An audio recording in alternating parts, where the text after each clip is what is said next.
Hey troops, Roxy here and welcome to Roxee Plays Games and welcome back to Farming Simulator 19. But it's a new episode, a new season. Before I get into the video I want to do my usual thank you. So thank you for everyone who has liked my previous videos and thank you for everyone who has subscribed to the channel. As always, it is really appreciated. Yes, we have moved. We've actually moved from the valley, the old farm, and we have moved to Chellington Valley, and we're on Chellington Farm. Why has this happened? Well, a few things have been going on, and essentially, I've been asked to take over this map, over this farm, sorry, on this new map. And we're going to be doing some new things that I haven't done before. So it's going to be a little bit of a learning experience for me. I have had a little bit of practice and I've watched some videos myself, but I'm going to be doing a little bit of a guide stroke getting started stroke tutorial for these different things, as well as the basics of what I've already done. Why am I doing it here? Well, I was going to be doing what I'm going to be doing on this farm, on the Valley the Old Farm, but because I'm playing it in multiplayer and I'm on the multiplayer farm almost every day, I didn't want to be spending hours on exactly the same farm, doing exactly the same things, as well as doing these extra things. So, hence why I've moved over here. Chellington Valley, Chellington Farm is where we are. What am I going to be doing that's new? Well, for those of you that are keen-eyed, you may have noticed the icons at the very top of the screen. Some new stuff going on there. We are going to be using seasons. I've never used seasons before in any single or multiplayer games or any tutorials or anything like that before. This is going to be very, very new for me. So some of it I'm still learning myself, and some of it, the basic stuff I do know, and I'll be going through that as the season progresses. I'm not going to be going into too much detail on this episode, but yeah, really excited about that. It's going to add an element of complexity and difficulty into the game, and because of that, because I'm obviously playing on my own, I'm going to be using another mod just to help things along, and the other mod that I'm going to be using is called Courseplay. I'm going to be going into detail on Courseplay throughout the season, showing you how you can do certain things, and we're going to be starting today with Courseplay and what happens with that. Next episode we'll start having a look at seasons and the seasons menu. I'm not going to go into detail on that today. But Courseplay is a fantastic mod. I'm going to say it's probably more useful for single player, but if you're playing multiplayer and there's only a few of you playing and you've got lots and lots of things that you want to do but you just don't have the time to do it, then Courseplay can definitely help, because it means that you can have one thing going on while you're doing something else, and it's a little bit more advanced than the generic AI mowing grass or harvesting a field. And like I said, I'm certainly going to go into a little bit of detail today, but throughout the series I'm going to show you different things that you can do with it. So let's have a little look around Chellington Valley for the don't know what happened then. Have a little look around Chellington Valley. So this is our house that we own, across the way from our little, I was going to call this a gaming room, but it clearly is an office. This is where I do all of my work from. Across the way we have got our utility room, so I can do my washing and drying.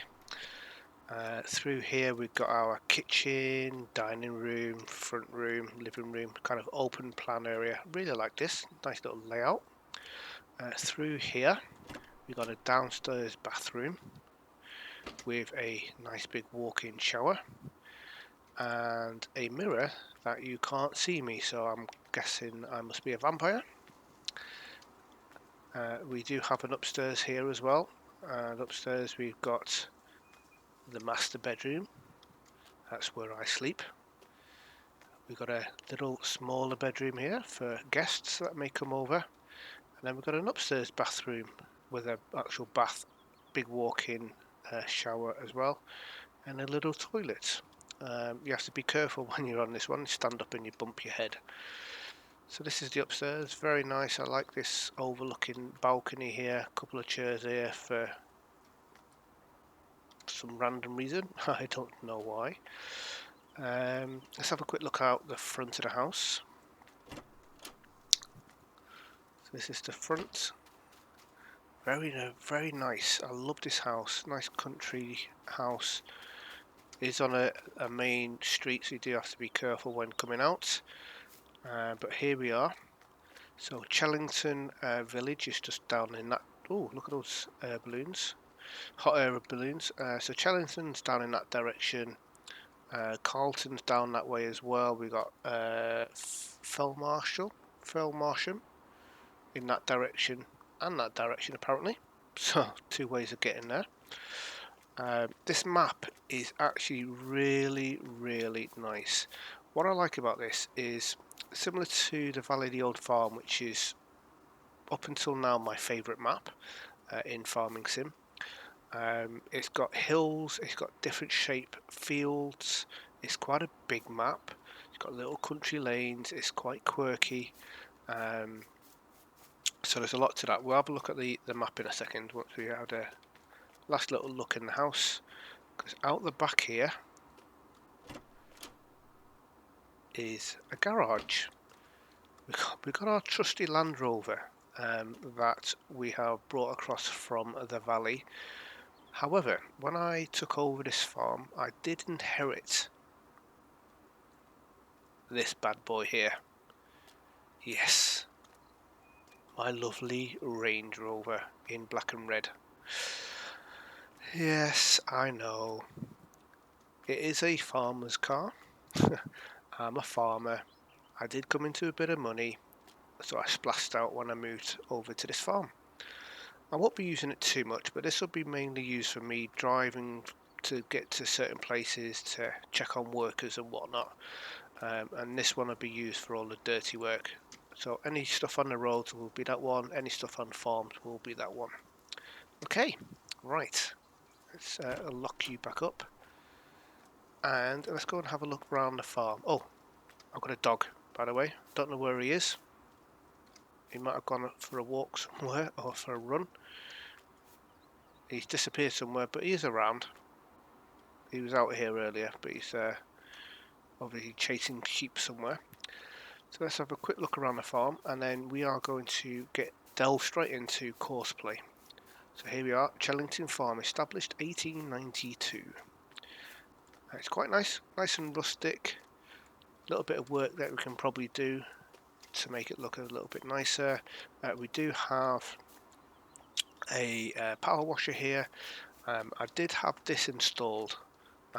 When I moved here, this wasn't here, so I've got the builders to put in a little bit of a workstation.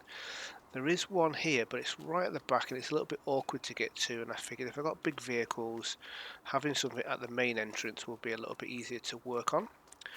We've got a nice big open barn here.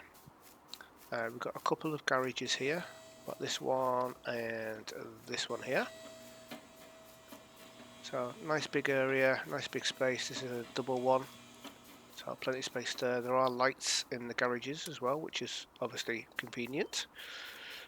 Down here we have got the sheep field and sheep barn, pen, whatever you want to call it, water trough there. So that will be our sheep area. I'm not sure what that is there, because sheep don't produce manure. So yeah, I'm not sure what that is, but anyway, that's the sheep area. And then along here, that's our diesel point, is where we're going to fill up our vehicles from. We've got a nice big garage here, and we've got this very nice combine harvester with towable header trailer that is combined. So basically, once you get to where you want to do, you connect this up the front and the wheels and the little tow bar all fold in, so you don't. It's not on a separate trailer. I really dislike the headers on trailers in this game. I just really struggled getting them on and off. Certainly getting them back on, because they always fall off once I do put them on. But that's another story. We've got a loading wagon here, and I actually need to pick up a tipper trailer, and that's what I'm going to be doing in a short while, and using Courseplay, funny enough. We have got our grain silo there, dropping all of our bits and pieces in, and we've had this installed. This is where we pick up our grain, but we've had this installed, so I know what we've actually got going on in here, and this is a really cool thing for anyone that hasn't seen these silo displays. If you come right up to it and press R, you can actually choose what you want on here, or you can get rid of them. So we're actually going to get rid of a few of these because we don't need to have them on. So it just cycles through them all until you get to the off button, or the off option. So I'm just going to quickly do this. I probably should have done this off screen, but at least you can see what it'll look like once it's done. Won't take too long. Smash these out.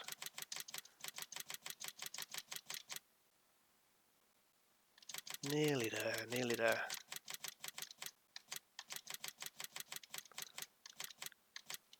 But obviously you can change these to whatever you want, and have them in whatever order that you want as well.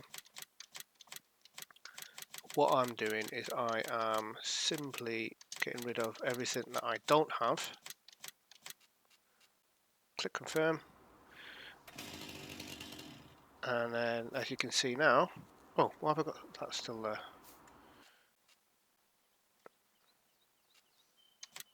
I missed one off, that's why. Confirm, and there we go. So all the stuff that's currently in here is showing, and then when I harvest something and I put it in here, I will add it on. Cool. When I moved in, we didn't have much storage for all of these things, so I've had this West Steel silo installed here, and another one there. So we've got, these are all linked together, which just gives us a bigger capacity. We've got another little garage here. I don't know what I'm going to use this for at the moment. I may use this for my tractor actually. I think I actually will. Yeah, I'm going to use that for my tractor. Although I have got two tractors, so maybe not.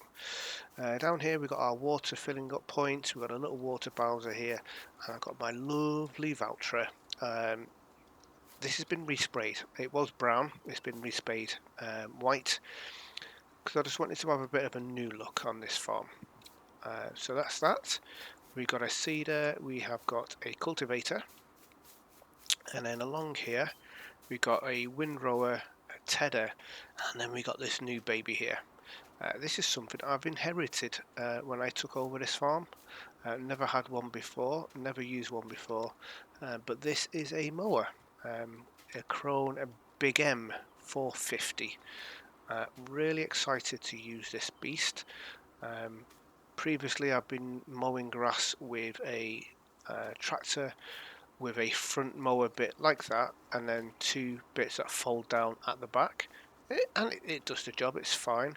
But to have a dedicated mower, and the good thing about this is if you're not going to tether the grass, if you're just going to leave it as grass and then either bale it or collect it, this can actually put the grass into a swath. But if you are going to tether it into hay, then you can just leave it as flat grass, and then you can come along with a tedder. So that's really cool. Looking forward to using that. It's brand new, not been used. We've got our silo here, a little display showing you what's in there when we do put stuff in. And then we also had this beast. A friend of mine told me about this and said it's really good to have this installed in your farm. So I have.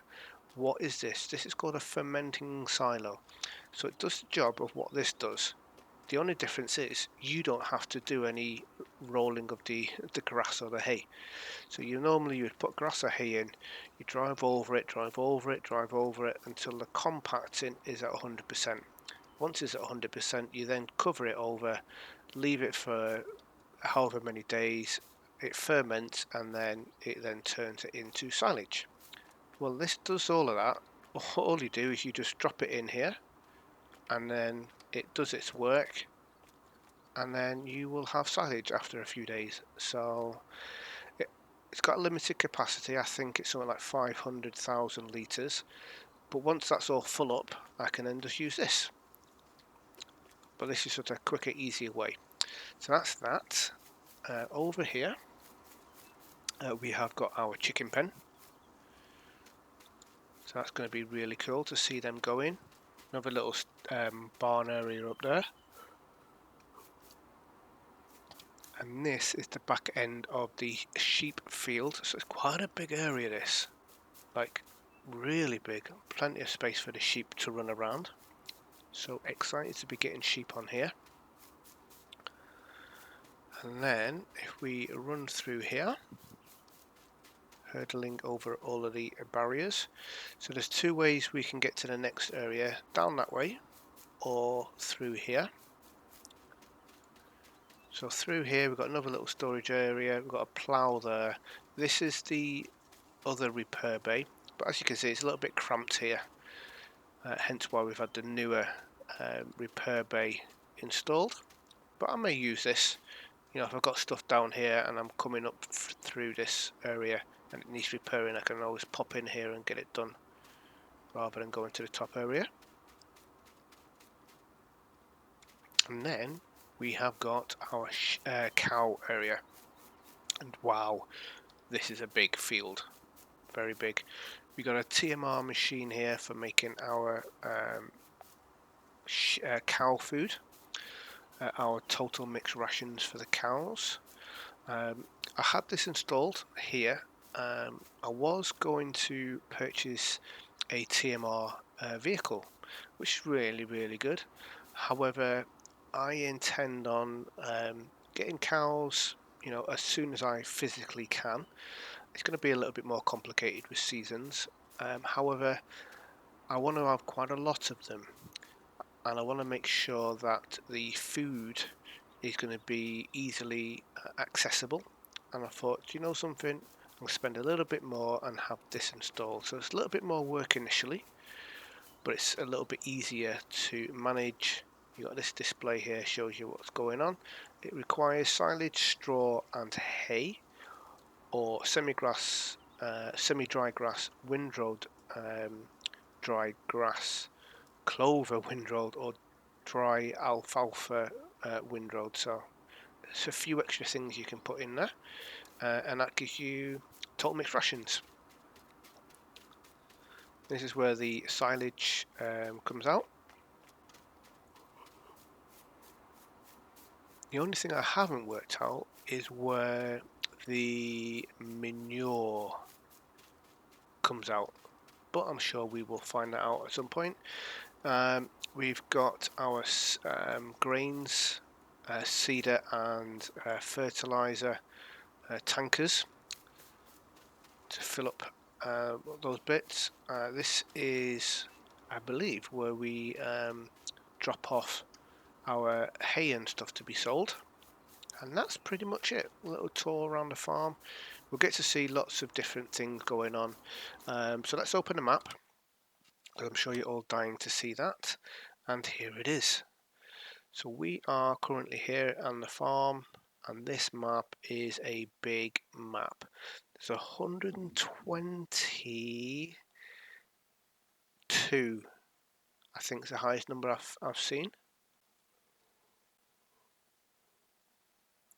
Yeah, I haven't seen anything higher than that. 122 fields on here, which is really cool. Lots of things to do. I don't have the intentions of purchasing every single field. That's not going to happen. We do start off with, when I came onto here, field 1, which happens to be the biggest field in the area, so that's different. Normally you start off with the smallest ones, but we've got the biggest field here. Field 2, we've got a little island in the middle. Field 3 and field 36, which is currently grass. Field 1 and 2 have got nothing on there, and field 3 was barley, but it's been harvested, so that will need sorting out. So basically we've got 3 fields there that all need seeding and fertilizing, and field 36 is currently grass. There is a hedge here. We go into lands, we can see there's a hedge here that divides 36 and the cow field, which is just there. That is Chellington village. There is a castle here, surrounded by moats. We'll go and have a little visit there. There's lots of different areas to go and visit, so we will definitely be doing that throughout the series. And the shop is here, and I do have some items that I need to pick up from here, so that is where we're going to be heading in a second.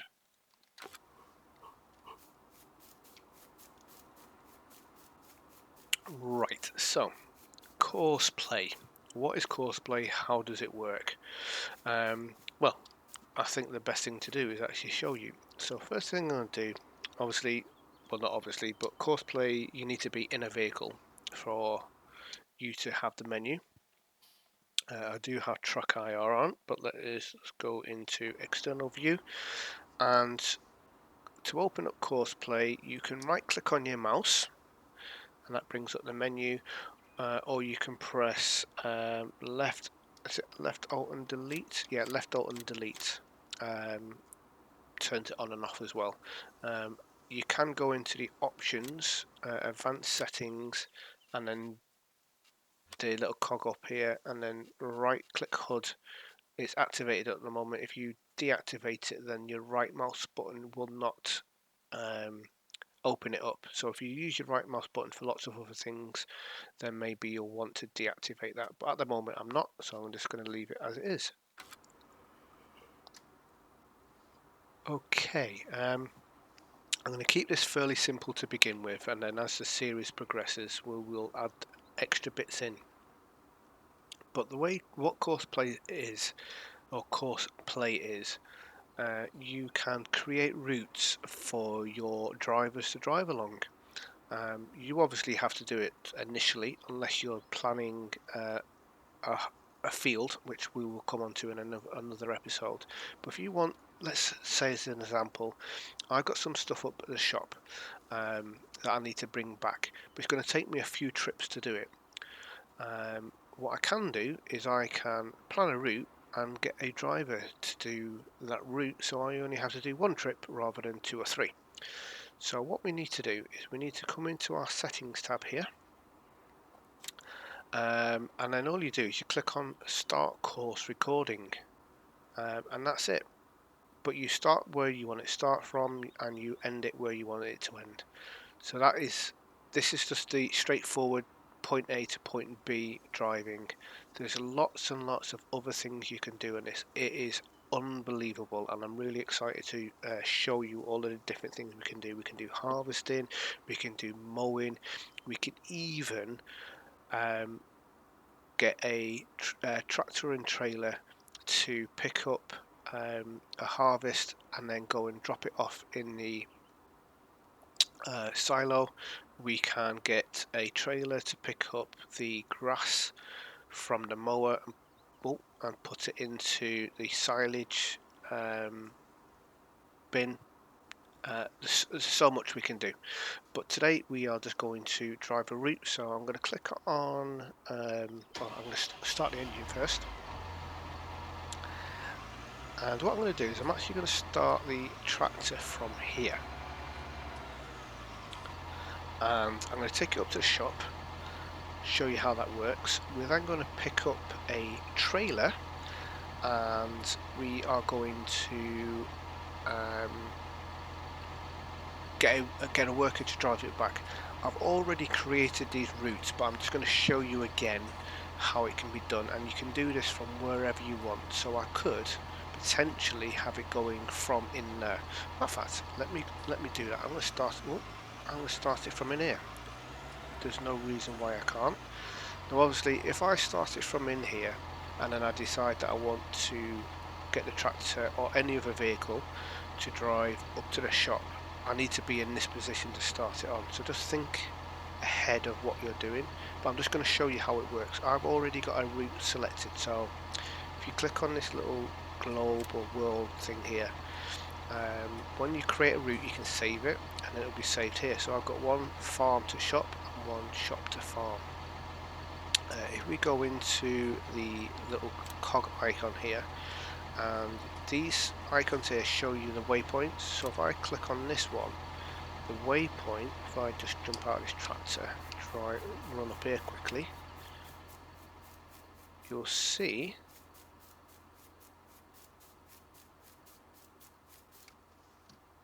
that you won't see anything because I've got out of a vehicle. I need to be in the vehicle. Derp. See, I am still very new to this. I know how it works, it's just I haven't used it too much because I don't use it in the multiplayer. So let me drive up here and you'll see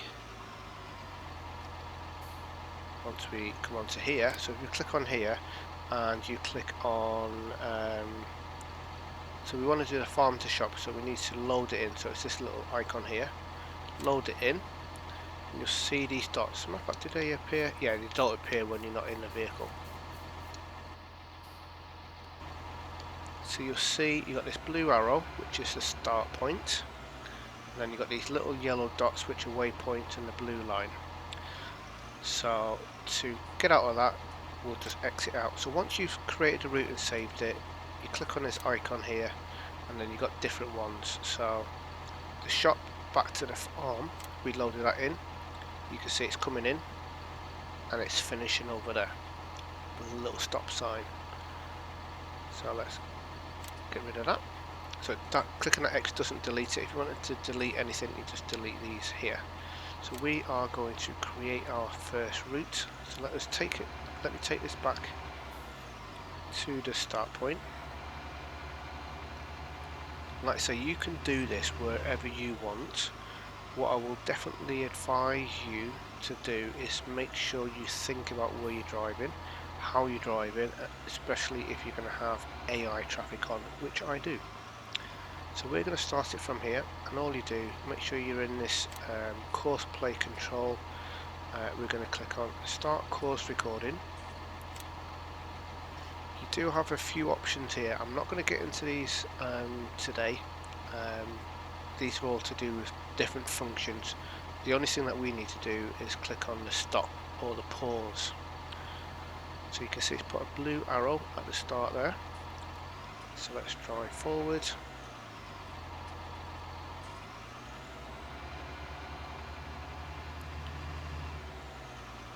And we're just going to drive to the shop.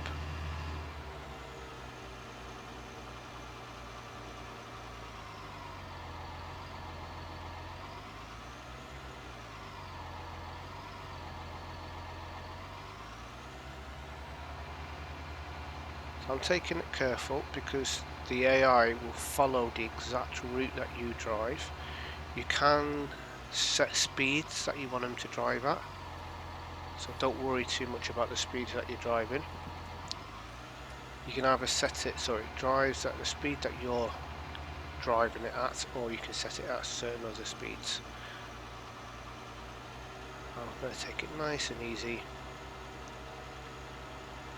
Things to think about is if I was to zigzag across the other side of the road, if a car is coming in the opposite direction, they're going to potentially have a crash. I've watched a few videos on Courseplay and it's definitely improved. I watched one, I think it was about 2 years old, and vehicles would just crash into each other, whereas now I think they actually have like a bubble around them, so if there's a vehicle in front too close, then the AI would then slow down and not crash into it, which I think is really, really clever.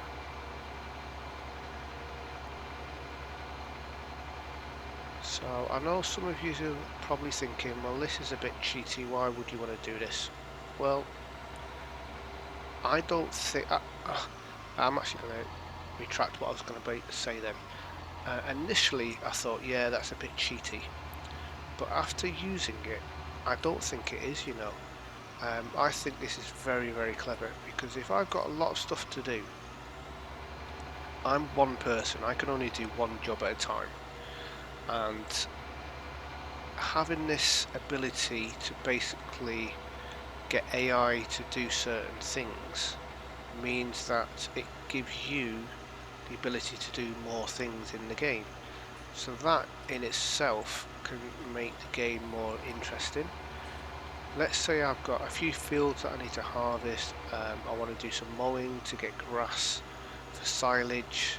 I've got different crops for different animals.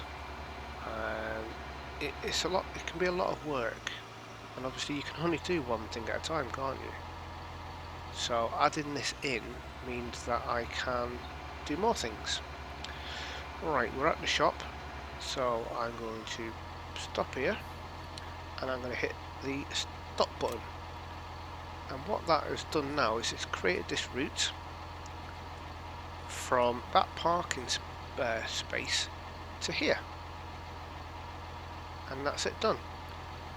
So I'm not going to save this one because I won't probably use that again. I just wanted to show you how easy it is to create a route. We are going to just close that down. So that route has now disappeared. If I come in here, it's not showing anywhere on here. What I am going to do is I am going to get this guy to take, what are you going to take? You can take the cedar. Yeah, he's going to take the cedar from the shop to the farm. So we're going to load this one in. And you can see now the start point is here. You've already seen the finish point. So we've loaded that in. All I need to do is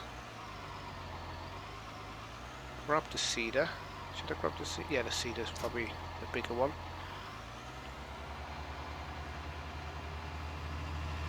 I'm going to get myself in a position roughly close to the start point. Doesn't need to be on the start point, because I could be over there and it will make its way to here, but it will go in a direct line, and if there's stuff in the way, I think they're not intelligent enough to drive around it. So here we are at the start. I've loaded up the route. We then in this menu, manage courses menu, so if we go back to the Courseplay control, we've got drive course. Now before you drive the course, you need to decide where you're going to drive from. So there's a few options. Start course at nearest waypoint, well, that's where we want to start from. The first waypoint, that's where we want to start from. Or a current waypoint, that's where we could start from. The reason why, and there's the next closest waypoint, which essentially where we could start from. This is more relevant for if you're doing harvesting, you're halfway through a field, you need to drive off for whatever reason. If you then want to continue what you was doing, that's where one of these would come in. So you would just choose one of these options. Obviously the first waypoint would be if you want to start at the beginning. The rest will be dictated on what you're doing. So we're going to start from the first waypoint. We're going to click on drive course, and then we're going to jump out, and he is going to go off. We're going to jump in this one. Start the engine up. We're going to grab this trailer, and we will go and follow our little dude.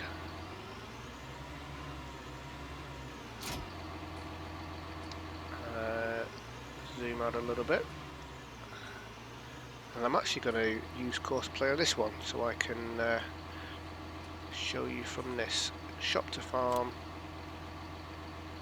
Like I say, I'm not right next to it, don't need to be. I'm going to start at nearest at first waypoint, drive course,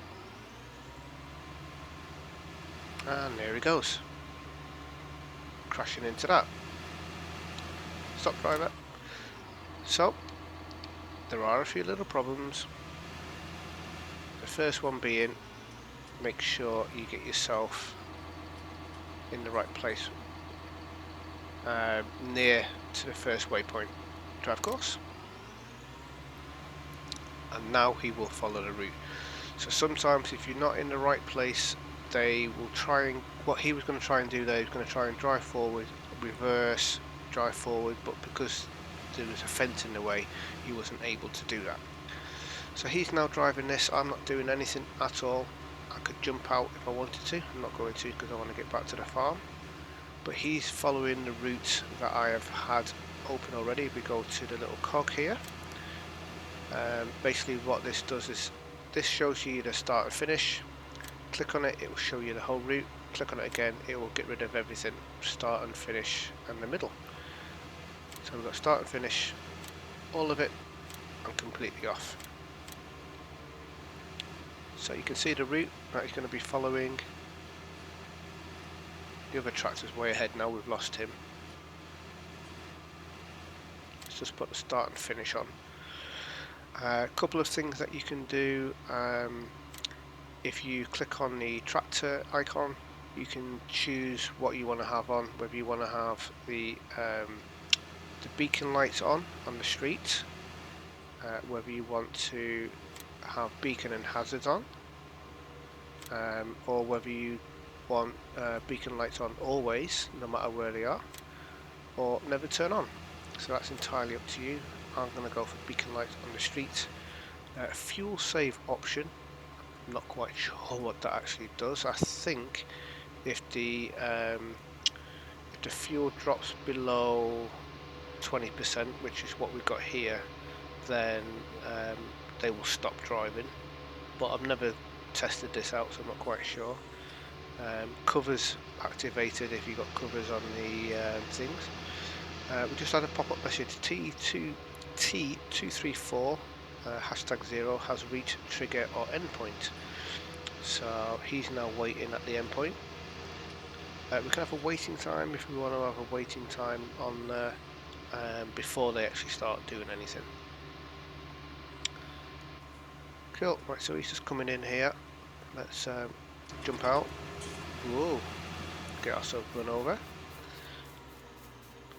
So because the other tractor is currently in the way of where he's going to be stopping, we will get a message telling us that's in the way, but I'm going to try and get down here and move him out of the way. See, he's sat there waiting. Jump in here, we need to stop driver, and then we can drive this out of the way, and that one will follow that route back in. He'll stop there, and we'll get that message. There we go. And that is it. That is Courseplay, guys. This is the very simplest, the very most basic thing you can do, but you can do this for anything. If you've got, let's open a map up. We're here, and let's say we was going up to field 6 to do some work, and let's say we was going to be doing harvesting, we was going to be doing collecting the swath on the ground, collecting the whatever we've harvested. We was then going to fertilize it, we was then going to seed it, we was then going to fertilize it again. That's a lot of work for one person to do. It's a lot of going backwards and forth. You can set up a route from the farm to drive up there, park in the field, and do all those various different jobs, including driving back, including collecting everything that you want to do. It does get a bit more complex the more stuff that you're actually doing, and you can't do all of them at the same time for obvious reasons, but it would mean that I could set up all these different things to work on field 6 or even field 1 while I'm doing another field. So I could be doing one field while I've got workers doing all these various different things, and all I've got to do is basically jump in here, click on the drive the course, or load the course in obviously first, and then drive the course, and that's it, done. Really cool. I actually love this, and I'm definitely going to be making the most of this feature. So yeah, I am going to call it the end of an episode for this one. What we're going to do is in episode 2 is we are going to have a little look at seasons and what that is going to do for us and how that's going to change our work. Basically, it's going to be adding in a bit of work, so it's going to be a bit more stuff for us to do, but hopefully that's going to make it more enjoyable for me as well as for you guys. I do know for sure that the work with the animals is going to be a little bit different, a little bit harder, and the crops, things like grass, you can't just tether it straight from the ground now. You will actually have to let it dry, and if it's been raining, you'll have to wait for the grass to dry. So yeah, a few changes, makes it a little bit more complicated, but I'll get into more detail in the next episode. So thanks for watching, guys, and I shall after I've just gone past where I'm going to park this, I shall see you in the next episode where we will start talking about seasons. Take care and goodbye.